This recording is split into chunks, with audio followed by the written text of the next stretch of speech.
Bonaparte désira d'abord être enseveli dans la cathédrale d'Ajaccio, puis par un codicille daté du 16 avril 1821, il légua ses os à la France. Le ciel l'avait mieux servi. Son véritable mausolée est le rocher où il expira. Revoyez mon récit de la mort du duc d'Enghien. Napoléon, prévoyant à ses dernières volontés l'opposition du gouvernement britannique, fit choix éventuellement d'une sépulture à Sainte-Hélène. Ça, c'est la description du retour des cendres qui vont intervenir, où Napoléon donc va rentrer en France.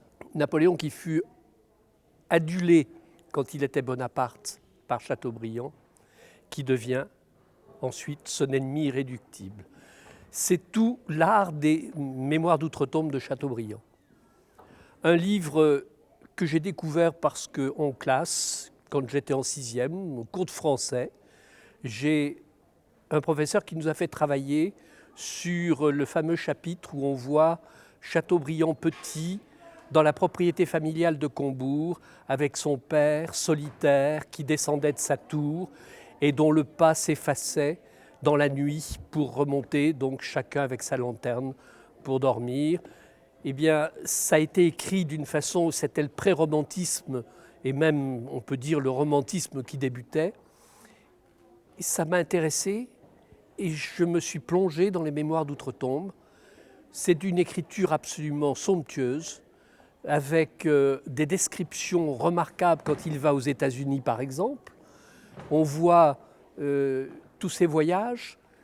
Chateaubriand va ensuite, et il est au cœur de la politique, pendant toute la période donc, de l'Empire, sa vie littéraire le place au centre de la vie politique. Les martyrs qui vont arriver en 1804 vont emporter Napoléon à signer un concordat avec l'Église catholique.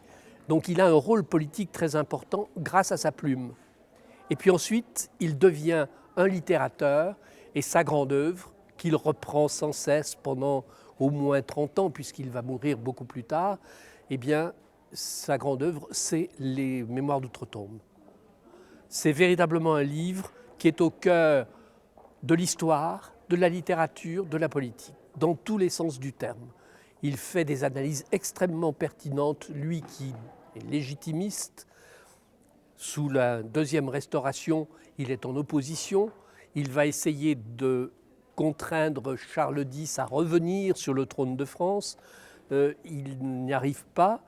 Il va se battre avec toutes ses idées. Il a le sentiment d'être en dehors du monde, que le monde s'est arrêté avec lui. Et il a une posture qui est de dire bien, ce sont des mémoires d'outre-tombe. Pourquoi ? Parce qu'il voulait qu'elles soient publiées, ces mémoires, postérieurement à sa mort.